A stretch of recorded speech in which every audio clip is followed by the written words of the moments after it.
So let's go ahead and take a look at the spine and the thorax lecture here. We'll be following along in the book called The Trail Guide to the Body by Andrew Beale. Just have some nice visual representations in there that we can view. And of course, we'll even pull up a little website where we can kind of display some of the muscles. I think that might be kind of cool.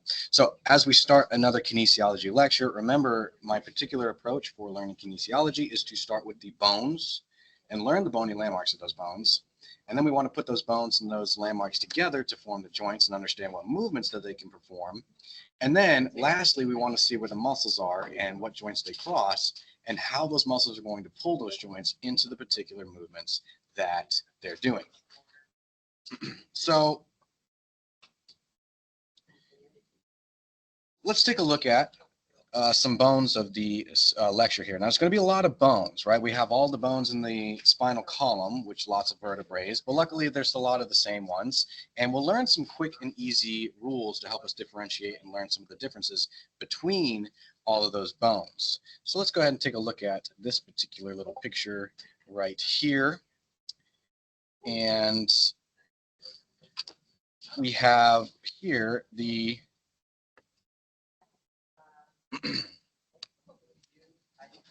where's my camera shut off? There we go. So here we have the spine, and more particularly, we want to look at the regions here. So there are technically five main regions of the spine itself. So here we have the first region, known as the cervical region. So the cervical region is the region of your neck. Now, don't confuse that word cervical with another part of the body, the cervix. That's on the opposite end. So try to keep those words differentiated there. So the cervical region, first thing we want to note is that it has 7 vertebrae in it, and it is the region of the neck. And we'll look at some fun facts and things in a moment. Then we have the thoracic region of the spine, which is your thorax, or where your ribs are, and there are 12 vertebrae there.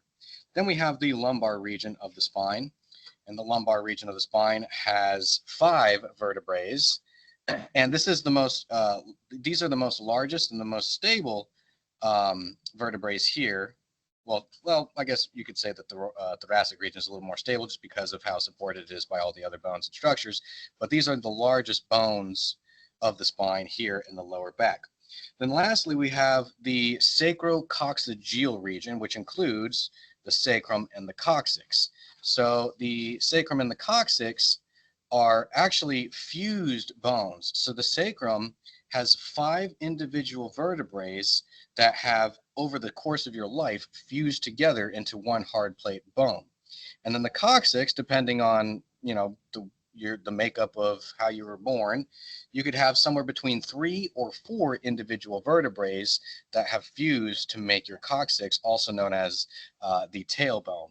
Now, one thing we want to understand and look at as well is looking at the spine. So this is a posterior view of the spine, but we want to look at a lateral view of the spine. So let me zoom in on this right here. So right here you can see a lateral view of the spine. So this is the anterior side, and this is your posterior side. And you can see that it curves kind of like a little windy snake. So I'm going to switch to my little buddy here. So if we actually look at this gentleman from the side, we'll see again that he has some curves to him. He's a little curvy. So up here in the cervical region of the neck, you can see that the spine actually curves forward, and then it curves backwards here in the thoracic region, and then finally curves again forward for the lumbar region, and then curves again posteriorly for the sacrococcygeal region. So those curvatures are very specific, and we want to understand which ones they are. So there are 2 types of curvatures that occur in the spine. We have a kyphotic curve and a lordotic curve. A kyphotic curve is a curve that points posteriorly. And then a lordotic curve is a curve that points anteriorly.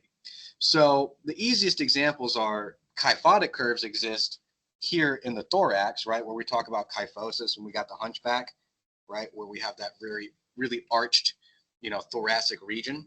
And then lordosis, right, just kind of lines up with lumbar, right, L and L, lordotic curve, right, lumbar curve, lumbar region. So because you can see that the lumbar region points forward, the the thoracic region points posteriorly.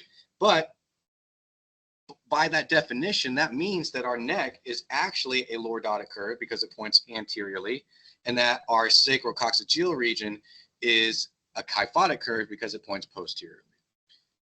So understanding those curves really help us. Now, when you look at the spine, head on, anterior or posterior, it should be relatively straight.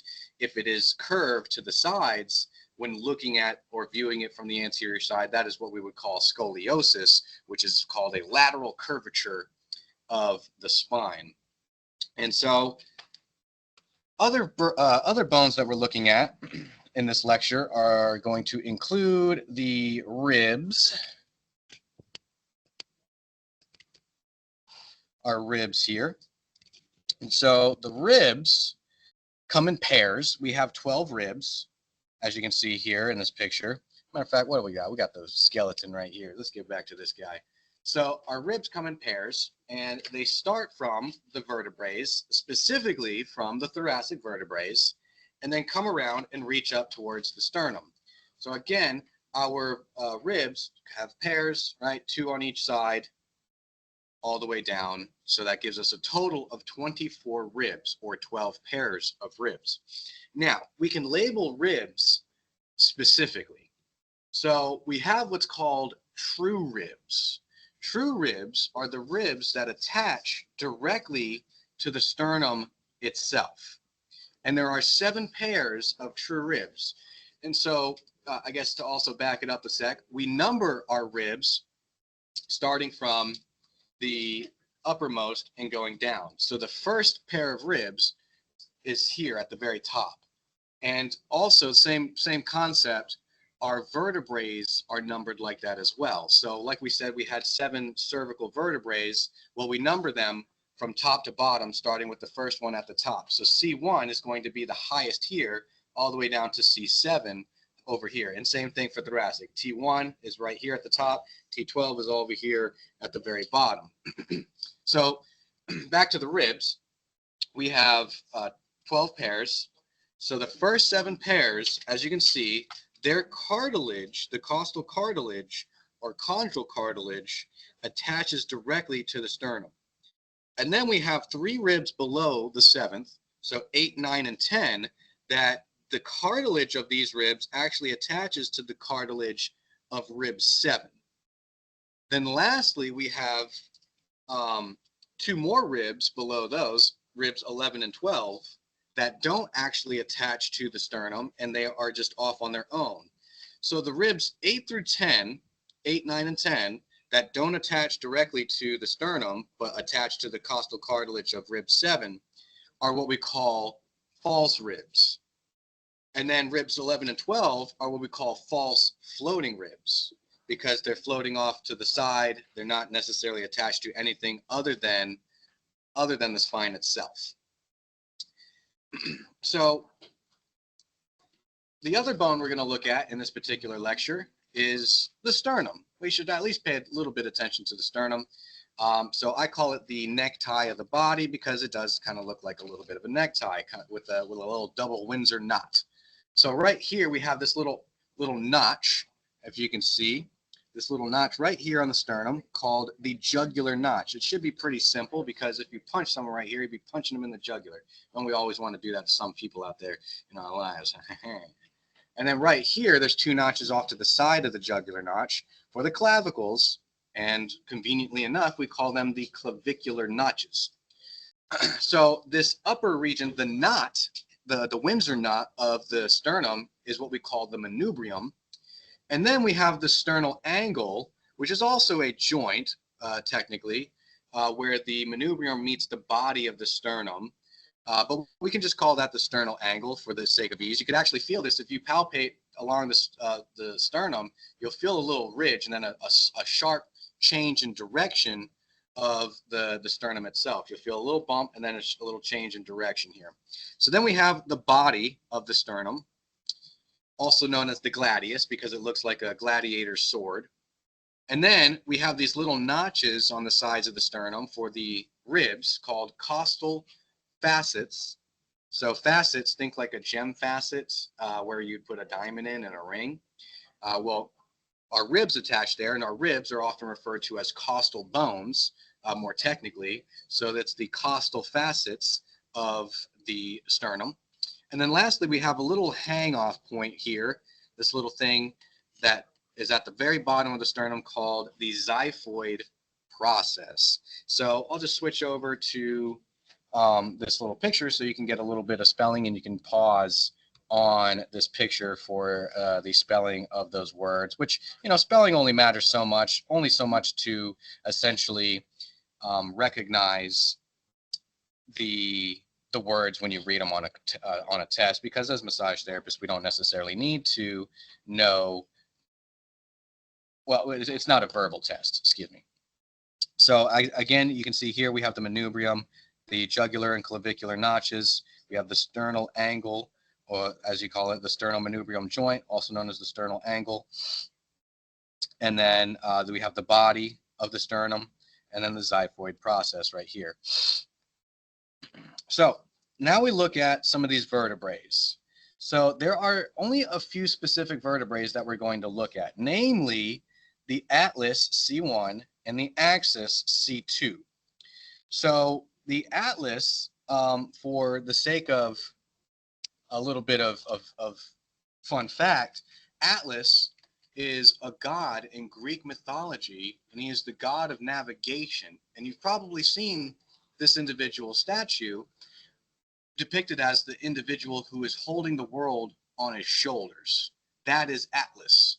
And so Atlas, the vertebrae, literally is holding your world on its shoulders, your skull. So the C1 Atlas here is is right below the skull. And so as we learned from the head, neck, and face lecture, we had the occipital bone of the skull that reached down and touches, in this particular case, the atlas. And so if we think back to some landmarks of the occipital bone, we had those condyles right next to the big hole of the skull called the magnum foramen. So with that, we can kind of get into some fun facts too about some of these vertebrae. So you might notice that this particular C1 is shaped a little odd, and so is this C2. C2 is also called the axis because axis is something you spin on. So, and we'll see how that is going to work out later when we get to our joints. Let's just go ahead and take a look at some generic landmarks of vertebrae themselves. So all vertebrae, pretty much, with some exceptions, are going to be that they have a body.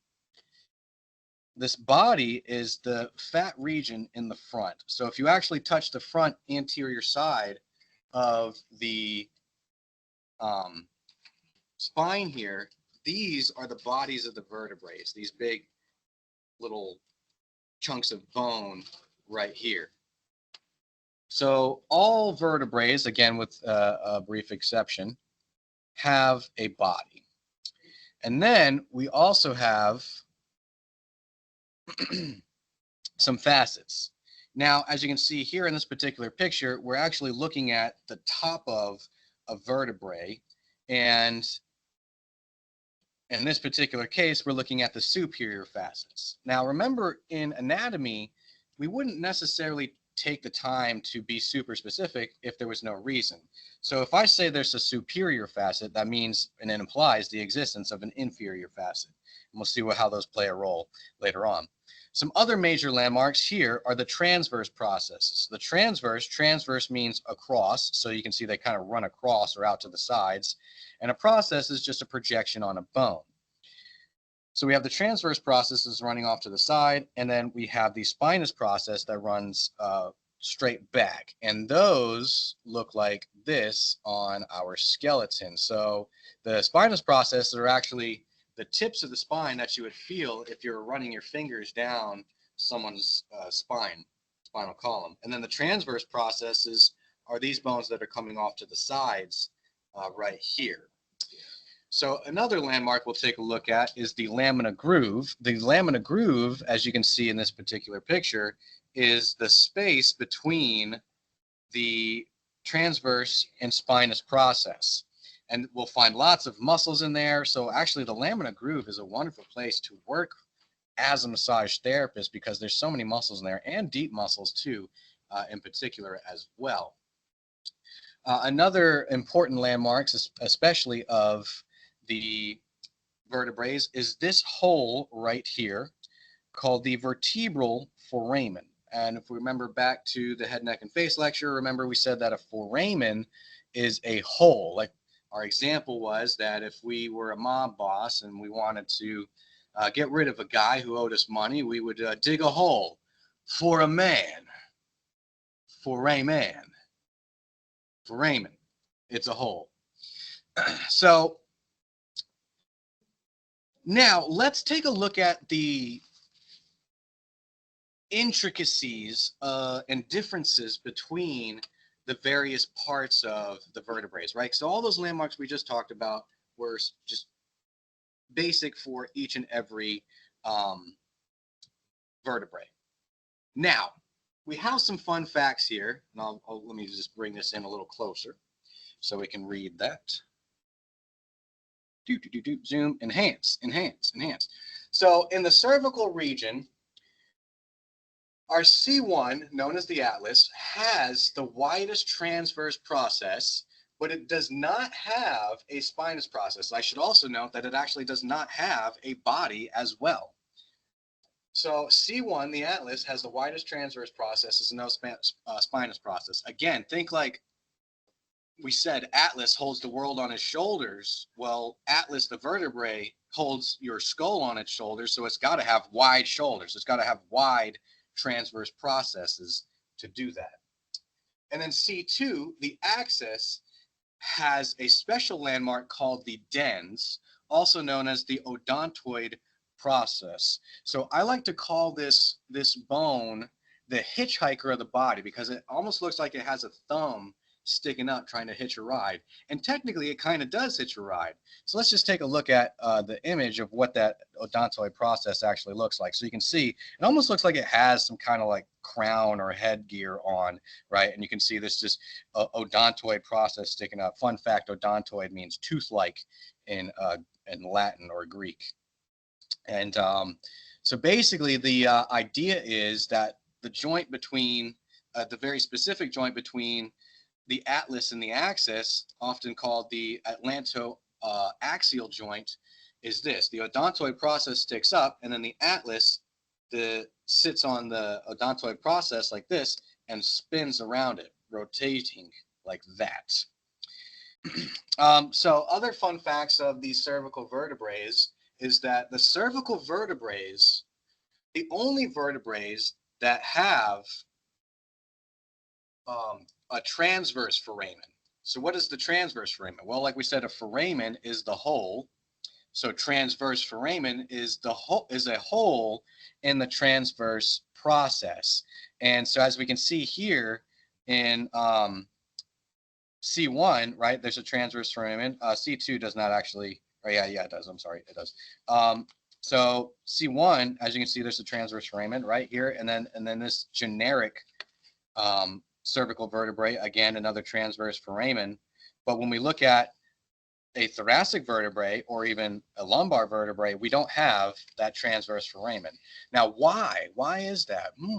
Well, inside that transverse foramen runs a very specific artery called the vertebral artery. Fun fact, right? I mean, vertebral arteries, that sounds pretty confusing. But yes, an artery runs through there. Another fun fact is, of course, remember that there's 7 vertebrae in the region, and that the last cervical vertebrae, C7, is known as the cervical prominence because it's, well, in this case, the largest, and you actually feel that at the base of the neck where it meets your thorax. You feel that big bump, right? That's called the cervical prominence. So other fun facts: the thoracic region of the spine. One, we have 12 of the vertebrae, as we saw, but these vertebrae have costal facets. So again, remember facets, like we said, it's a little space where we can put something in, just like the gem of, or a diamond of a ring. So in this case, since the thoracic vertebrae are where the ribs attach, those thoracic vertebrae have to have attachment sites for the vertebrae, or excuse me, for the ribs themselves, and we call that the costal facets. Now, some of the spinous processes of the thoracic region actually point downward. So you can see right here, right pretty much about like in the midsection of the thoracic vertebrae. So usually from about like T6 or so down to about like T10, the vertebrae point downward. Why? Because, well, if we're laying on our back and our spinous process was pointing backwards like that, it'd be kind of uncomfortable. So, our body, pretty well designed, honestly, if you think about it. Pretty cool, I think. And then lumbar vertebrae, right? There's just 5 of them. They're the largest of the vertebrae. Sacrum and coccyx, remember, they're just vertebrae that are fused together. Let's take a look at some of the landmarks of the ribs, briefly. The only ones that I really pay attention to are the head of the rib and the sternal end of the rib. So if we call, or sometimes I call this the vertebral end of the rib, and actually it says it right there, yeah. So the head of the rib is what attaches to the vertebrae, namely the thoracic vertebrae, and then the sternal end obviously attaches towards the sternum, but as we saw, there is cartilage that attaches the actual bone of the rib to the sternum itself. So those are pretty much all of our bones. Now let's take a look at our joints and the movements that we're going to be paying attention to in this lecture. Well, first off, all of the movements are simple. So in the totality of the spine, it can only do so many actions. We can perform flexion of the spine, which is to bend forward. We can perform extension of the spine, which is to arch our backs this way. We can perform lateral flexion, which is to lean to the sides or bend our spine to the sides. And then we can rotate the spine to the left or right. And now from the head, neck, and face lecture, if you remember back there, when we talked about rotation of the spine, it depends on what muscle we're looking at. Remember, the general rule is we can either rotate to the opposite side or the same side. And that's in regards to which way a particular muscle is turning the spine. And the summation of that is that if a muscle is on the right side of the spine, and when it pulls and rotates the spine, which way does it turn it? If the muscle's on the right side of the spine and it turns the spine to the left, that's rotation to the opposite side. If the muscle's on the right side of the spine and turns the spine to the right, that's rotation to the same side. Should make, pretty decent sense. All right, so let's take a look at some of our joints. And so we're not going to go super detailed with this because, like we said, well, we will pay attention to the costal vertebral joint here, just because it's a little bit different than the flexion, extension, and all that. But we have the intervertebral joint. The intervertebral joint is the joint that's in between the bodies of the vertebrae. So this vertebrae, as you can see here, are stacked, and the bodies stack up with each other.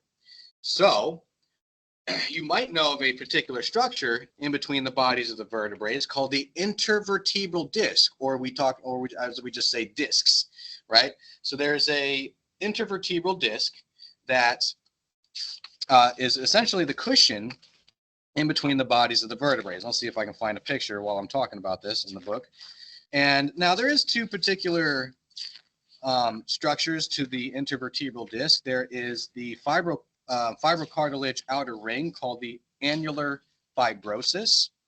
And then In the central region is a more squishier matrix called the nucleus pulposus. Think like it's pulpy, like orange juice. But with that aside, the intervertebral discs pretty simple, pretty basic there. But yes, as we said, the intervertebral joints are in between the bodies of the vertebrae, and I did not find a picture in the book. Oh well, and have the cushioning discs, the intervertebral discs in between them. So then we have the facet joint, or also known as, or technically known as, the zygapophyseal joint.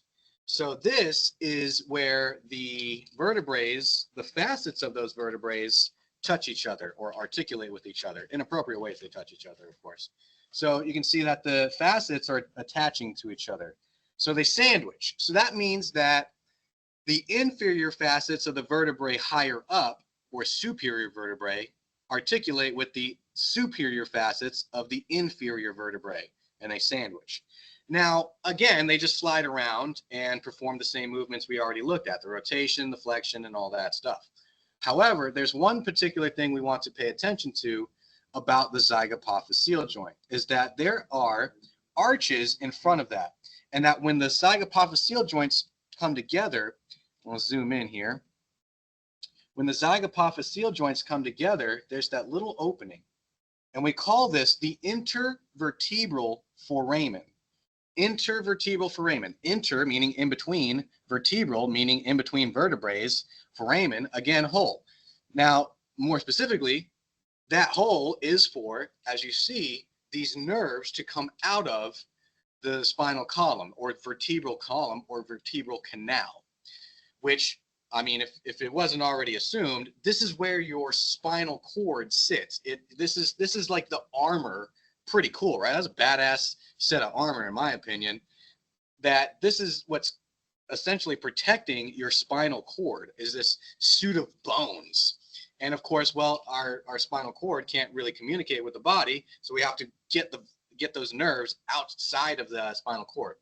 And then I guess should also be noted that the vertebral foramen, the hole in the central part of the vertebrae, is where the spinal cord passes through. So let's look at a couple more joints here. We have the costovertebral joint. Now the costovertebral joint, as the name should imply, is where the ribs, costal bones, meet the vertebrae, in this case the thoracic vertebrae. Now there is two more movements in which we will pay attention to in this lecture, which is the movement of the ribs. And what can our ribs do? Well, they elevate by lifting up, and they depress by lowering down. Now, what does that mean? Well, when our ribs elevate, that's usually when we're breathing in.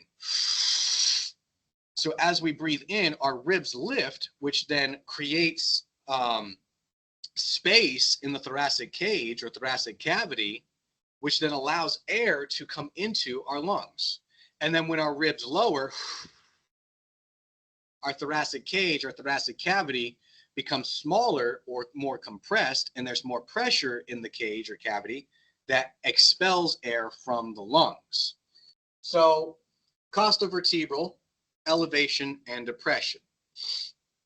Sternocostal is where the costal cartilage of the ribs meets the sternum, and then costochondral joint, which is, pretty more technical. We probably don't need to pay too much attention to that, but that's where the actual bone of the rib meets the costal cartilage, also referred to as the chondral cartilage.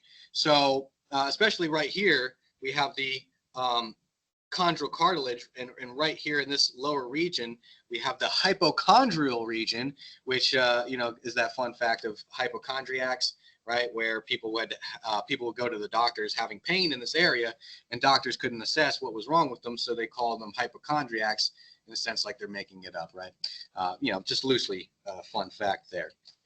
Of course, we also have the lumbosacral joint, which is where the lumbar region of the spine meets the sacrum. Simple as that. It's actually technically still an intervertebral joint per se, because it has the same structures and everything. It's just that it's the last vertebrae meeting the sacrum. And then we have the sacroiliac joints, which is where the sacrum meets the bones of the pelvis, called the ilium, sacroiliac joint. And then I need to write a couple more joints on this particular board here, which is the sacrococcygeal, which is where the sacrum and the coccyx meet. And then actually some of the important joints here we have is the atlanto-occipital joint. And then our atlanto-axial joint. Oh, my Lanta, as they say.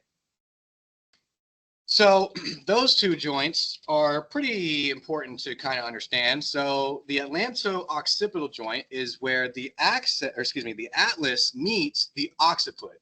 And that's where those facets, the superior facets specifically, of the atlas articulate with the facets of the occipital bone. So because of the nature of that joint, what it can do is it can nod, just very small, subtle movements, nod the head back and forth. So I call the atlanto-occipital joint the yes, dear joint, because it just briefly, yes, dear, And then the atlanto-axial joint, as we already kind of, looked at, is where the odontoid process sticks up, and then the atlas pivots around, which creates rotational movement. So it performs rotation. I call that the no joint because it does this. So atlanto-occipital, yes, dear. Atlanto-axial, no, dear. All right, and those are all of our joints. Now we can take a look at some muscles. So as you could guess, well, all of our muscles are most likely going to be causing us to flex the spine or extend the spine or laterally flex the spine. So it won't be too much. It'll be a lot of repetition. And a lot of this is just going to come down to knowing where these muscles are and just, well, if I mentioned it in the previous video, remember that to me, when we learn muscles, I really just want you to look at the image of the muscles and be able to recognize and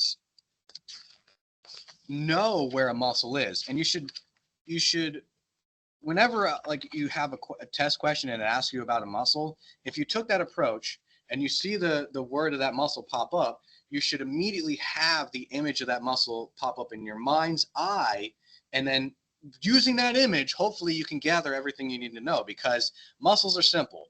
They attach to bones and then they pull those bones together. The muscle, of course, has to cross a joint to do that, to be effective at all, so that when we pull those bones together, those bones pivot around each other at the joints to then create the movements that we've seen so far, right? So our first muscle group is called the erector spinae muscle group.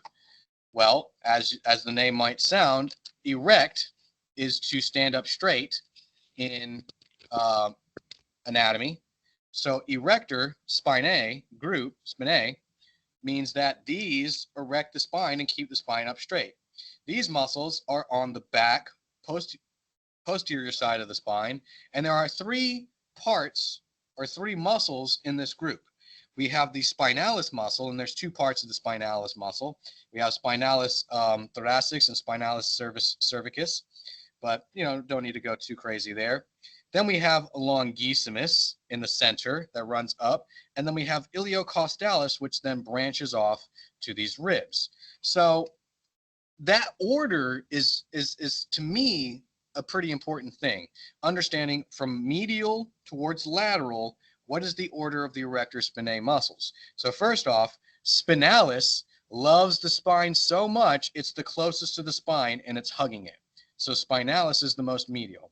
Longissimus is taking the center lane highway all the way up. And as you can see, all of these muscles come from the low back here and all the way up to, and then the longissimus specifically, all the way up to the mastoid process of the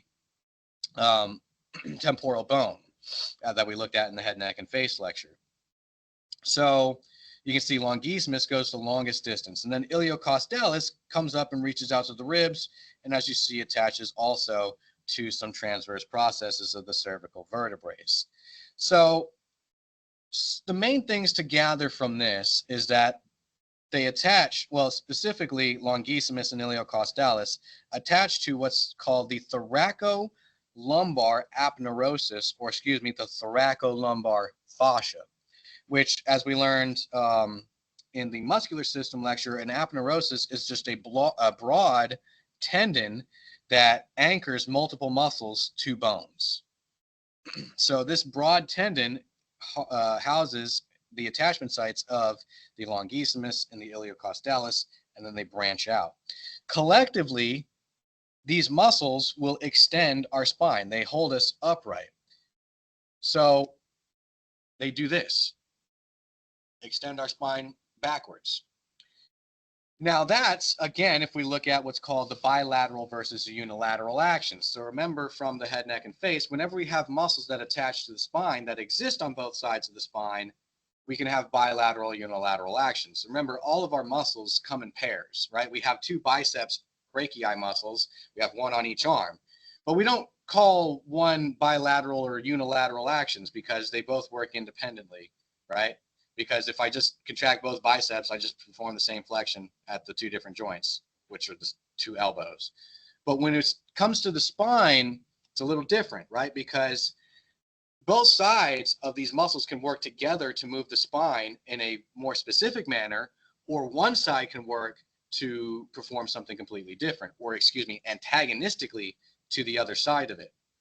So in this particular case, if both sides, so our erector spinae muscles exist on both sides of the spine, so one group on each side, if both of them contract, they're going to pull our spine backwards. They're going to extend our back like this.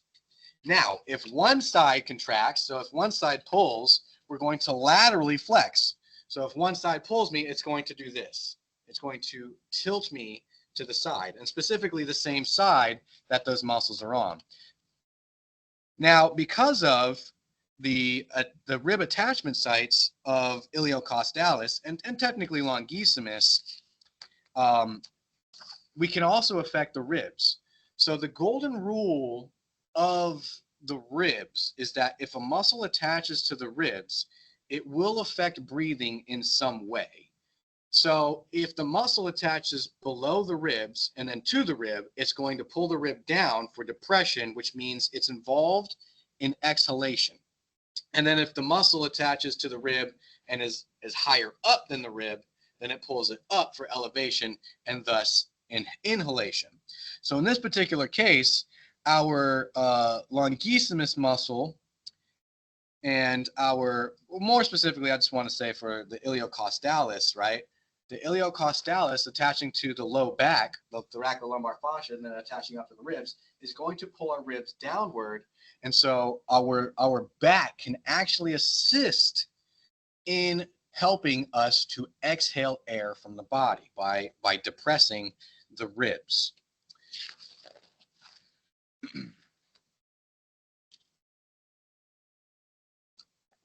Some other muscles we'll look at here are rotator muscles of the spine. So these are deeper muscles in the body. Specifically, you'll find these in the lamina groove. You'll also find parts of the erector spinae in the lamina groove. And we have the multifidus or multifidi and the rotators. So they're pretty much the same muscle, just a slight variation. The multifidus spans multiple vertebrae, while the rotators just span one vertebrae. So if we actually zoom in, there we go.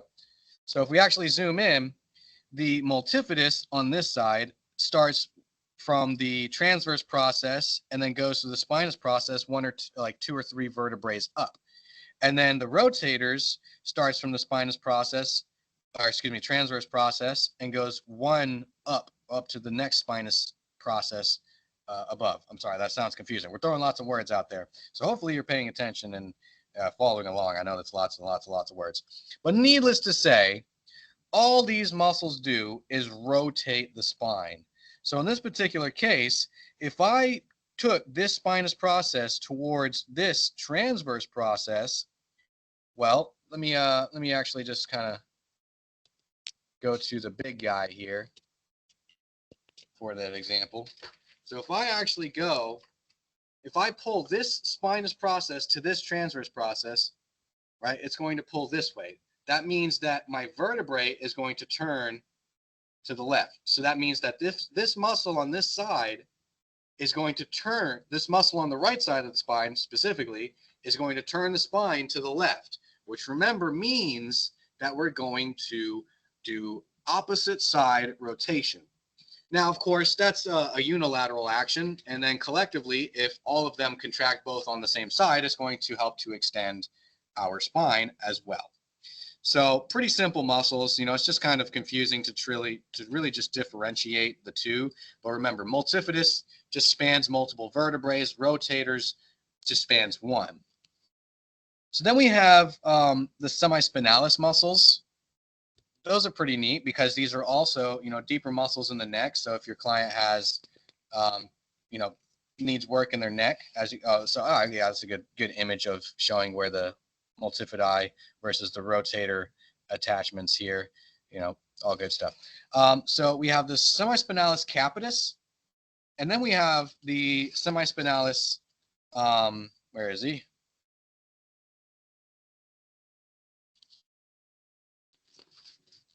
Oh, I guess it's just that one. I'm thinking of the ones next to it. So semispinalis capitis. So when we see this word capitis or capital refers to the skull. So just by nature of the name, we can assume that it attaches to or touches the skull. And so because it's on the neck here, we can see that it's going to involve with, specifically on the posterior side of the neck, right? It's going to be involved with the extension of the spine. And then we more than likely would be able to have unilateral, I don't know why it's not necessarily listed, unilateral actions, which would then cause, our lateral flexion of the head and neck. So here is actually what I was thinking of, the splenius capitis and cervicus muscles.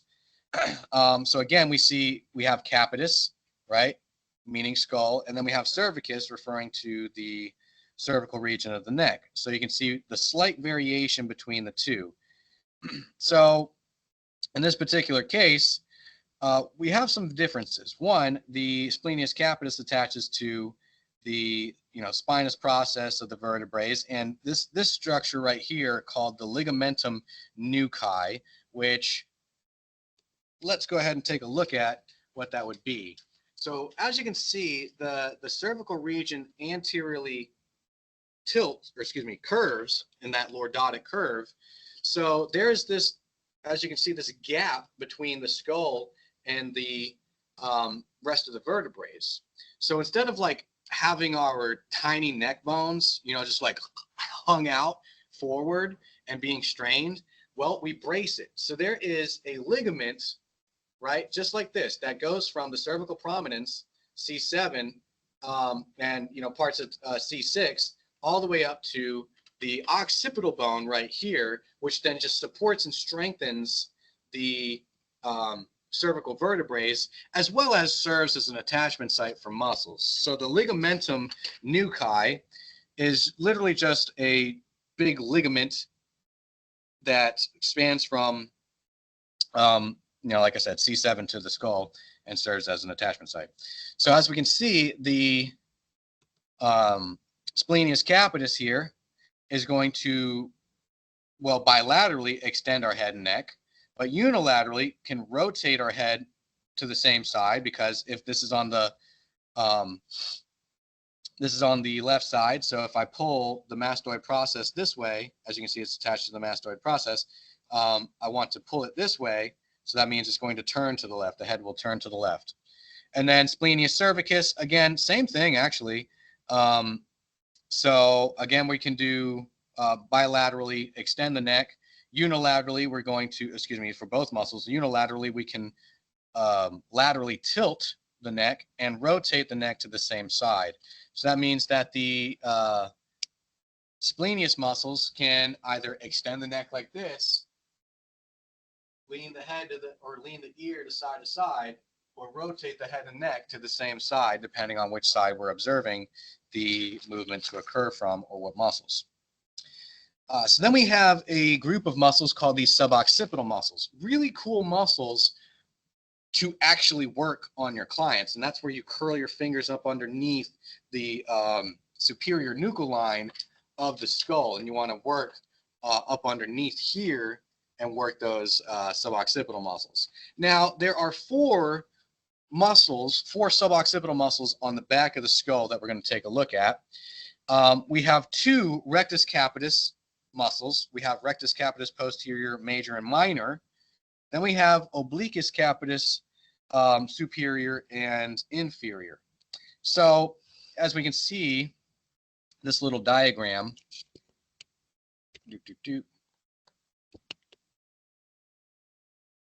so this little diagram kind of it's just really, like I said, just learn this image to understand what's going on. So we have, so here's rectus capitis minor, and here's rectus capitis major. And so obviously they would be on both sides. They're just splitting it for the sake of not cramming everything into this small image.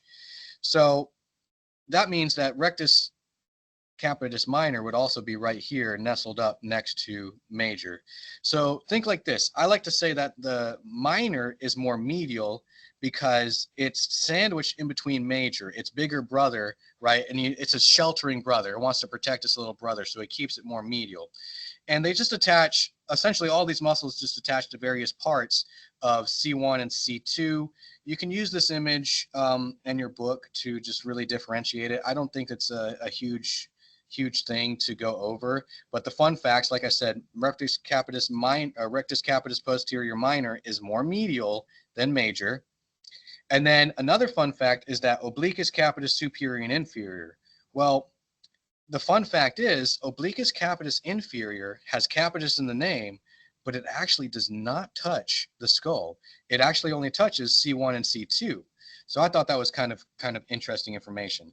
But essentially, these muscles are just responsible for the intricate movements that we would see performed at the atlanto-occipital and the atlanto-axial joint, which is the yes dear and the no dear movements, right? So they pretty much just tilt laterally tilt the head. They do the, they'll just do the extension of the head, and they'll do rotation of the neck as well. They'll obviously only do the extension because they're on the back, right? A muscle that's on the back of my body will never flex me unless it just wraps around my entire body, right? Because, again, muscles only pull in this case. Always remember that if a muscle is on the back of my body and attaches somewhere on the back of my body, it can only pull this way, right? That if, let's say, my erector spinae muscles being on the back of my body can only pull me this way. My erector spinae muscles will never pull me forward for flexion. Our next muscle, really cool muscle, really like this muscle, especially working it on your clients, really important. We call this the quadratus lumborum, acronymed the QL, or as we like to call it, the hip hiker muscle. Why? Because it elevates your hip. It just lifts your hip up and hikes it up. I like to call this the sassy muscle. So let's just and I'll show you what I mean by the sassy muscle. So let's just look at it. So it attaches here to a landmark that we haven't quite seen yet in this lecture, but we will in the pelvis and thigh. We have the top of the pelvis here called the ilium. More specifically, we have this ridge, or what we call crest of the ilium, what we call the iliac crest. So we can see that it attaches to the iliac crest and then attaches to the various lumbar vertebrae, specifically the transverse processes of lumbar vertebrae 1 through 4, and then even attaches to the 12th rib. So again, remember our rule that we're attaching to the ribs. That means we can pull this rib down in this particular case by lining up these muscle fibers and pulling parts together. So we can help to depress that rib there, which technically could help with exhalation, but I mean, how much so, right? And then we do have unilateral versus bilateral actions. If one side contracts, we're going to laterally tilt or laterally flex the spine, right? And of course, we can help to extend the spine with these muscles as well. But the next thing is movements we haven't quite seen here at the pelvis. So let me just go ahead and give a brief demonstration of that. So the reason I like to call this the sassy muscle is because it helps you to perform that sassy pose where it's like that hand on the hip. See that elevation of my hip, right? That is performed by various muscles, but including the quadratus lumborum. So it can elevate the hips. So of course, if my hips were stabilized, right? If my hips were locked in place, if my QL on one side contracted, it would tilt me laterally side to side like this. Now, if I lock my spine in place and contract that QL, it's going to lift my hip up. That's why we call it the hip hiker. So we call this a lateral tilt of the pelvis. Now, if both sides contract, of course, I'm going to do extension if my pelvis is stabilized. But if my spine is stabilized, well, I can pop my booty out, which we call an anterior tilt because my hips rotate forward anteriorly. So I like to call this the quadratus lumborum muscle both the sassy muscle and the booty pop muscle. Twerk it in the club. So QL, wonderful muscle, especially if your client has like a lot of low back pain. I would definitely try to address the quadratus lumborum muscle. Now, as you can see in this image, though, it is pretty deep into the low back, and you'd actually have to kind of move the erector spinae group out of the way and like kind of like scoop in and then press towards the spine. So I would have to like pull the spine erector spinae muscles from this area and then press down into the QL to actually be able to do that. But you could also stretch it. You can stretch it on your clients by doing what I call the banana pose, which is to just lean them to the side. You're stretching the lats and the low back in this particular case. So if you actually took my hands-on training, you'd know about the banana pose in that particular case. Of course, in this lecture, we also have all of the abdominal muscles, which, again, visual representation is going to help us a lot because, especially with a lot of these muscles in this particular lecture, there's so many landmarks and things to attach to and touch. It's just that image is going to help you. And if you can recognize the landmarks of the bones, when you pull that image up and be like, oh, well, this muscle is touching all these different areas. I teach that because that's how I look at kinesiology. You think that I just have this massive spreadsheet in my mind where I just pull off and rattle all of the various attachment sites and movements of muscles? No, I keep a storehouse of the images in my mind. And when that image pops up, I recognize, well, what parts of the body is it touching? What landmarks do I know that are on those bones that it could potentially be touching? And then what actions could this muscle perform at the joints it's crossing? That's how my mind works when I'm looking at kinesiology in this particular case. So our abdominal muscles, there are 4 muscles in the abdominal muscle group that we're going to pay attention to. As we can see, and you can see like right here, kind of like the bandage thing. I really like that. We have what's called rectus abdominis, aka the abs. We have the external obliques, not necessarily depicted in this picture here, but the internal obliques. And then, there we go. So rectus abdominis right here, the abs, the external obliques, the internal obliques, which are, a little bit deeper, and then the transverse abdominis. So again, just find a visual representation of these muscles, but just understand the movements to them. One of the biggest things that I suggest people to do to learn kinesiology is to just move. I mean, that's what kinesiology is. It's the science of movement. Go and move and do these things. You know, especially abdominal muscles. Who doesn't want really nice looking abs? Go to the gym and do exercises for your abdominal muscles. Do your oblique crunches, do your abdominal crunches, all this good stuff. So what exactly are all of these muscles responsible for? Well, collectively, all of these muscles crush the abdominal cavity or put pressure on the abdominal cavity, which then pushes pressure up into the thoracic cavity in order to exhale air. Then we can say in this particular case, they all particularly are involved with breathing, more specifically exhaling air from the body. So our erectus abdominis, right, our abs, right here on the front of the muscles, everyone should know how to work their abs. You crunch, right? So in this particular case, it comes from the xiphoid process in lower parts of the ribs, all the way down to the pubic crest. Let me back this up a little bit so we can see. All the way down to the pubic crest right here. So not only do we flex the spine, but we can also tuck our hips forward. So as we saw with the QL, when our hips rotated forward, we call that an anterior tilt. So in this particular case, with this guy, so you don't have to see my booty pop around, his hips roll forward for an anterior tilt. Well, in this particular case with the rectus abdominis, it's going to pull our hips back like this into, well, in this case, a posterior tilt. So it kind of looks like that old guy walking around a Cracker Barrel. Sorry if you're an old guy walking around Cracker Barrel and you feel offended, but you probably shouldn't be watching this video. So that's a posterior tilt of the pelvis. Our external and internal obliques, well, they turn us side to side. They rotate us from side to side. And well, they'll also laterally flex. So you've probably seen people working out their oblique muscles by doing like lateral crunches, right? Or rotational crunches like the Russian twist, stuff like that. So to differentiate the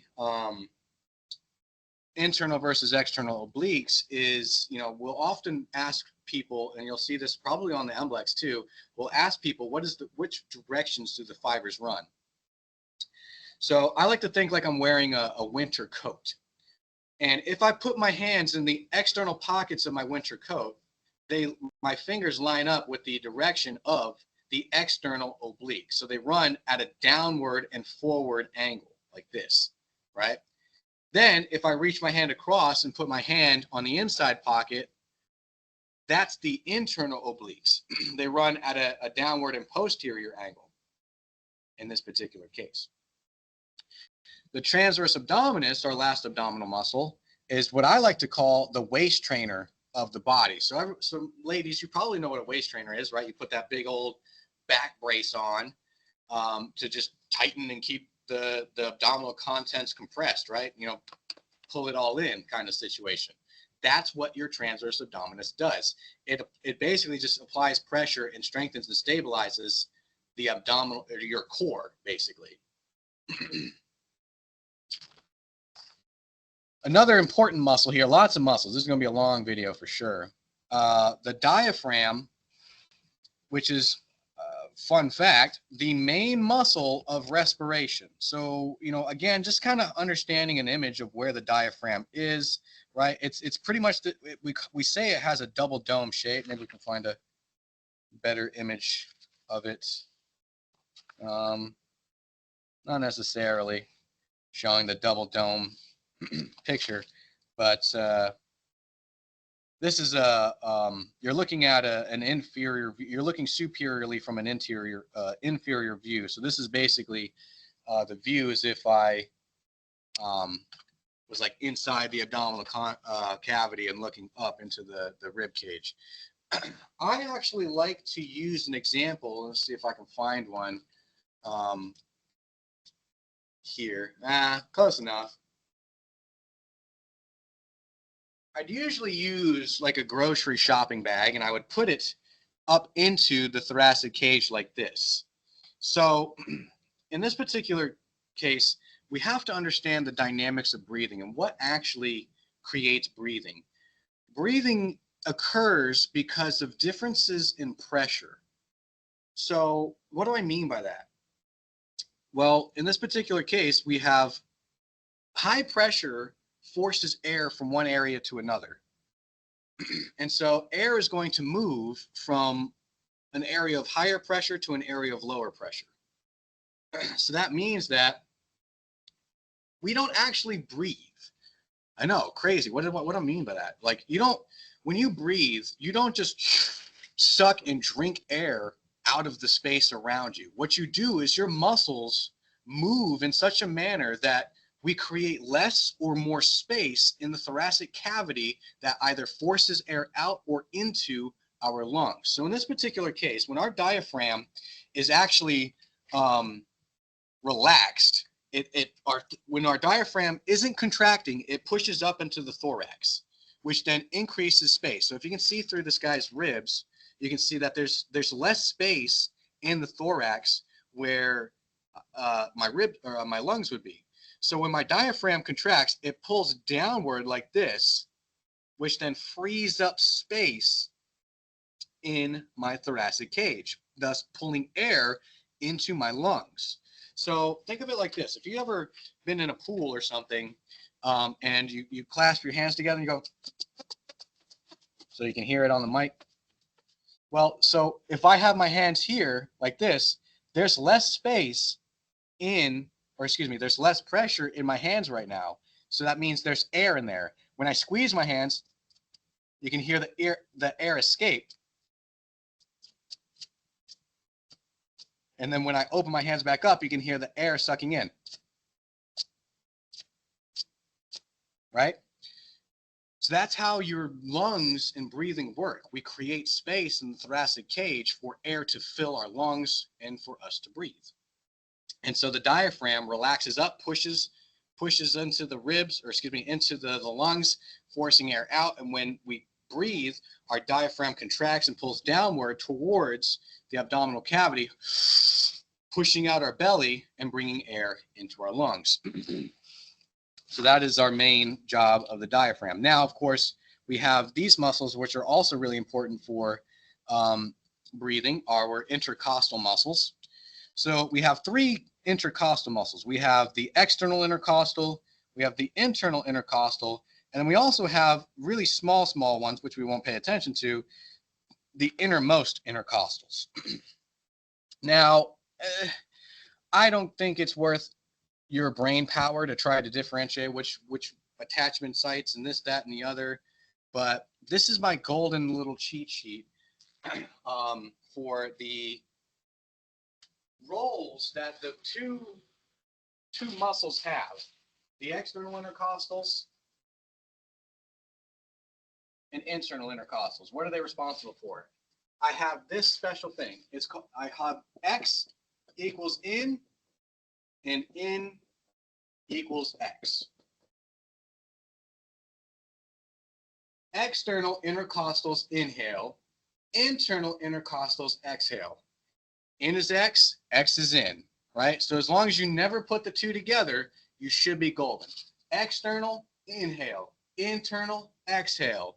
In and X, X and in. It's never in, and it's never X and X. X and in and X. Hopefully that makes sense to you. Barely makes sense to me. No, I'm just kidding.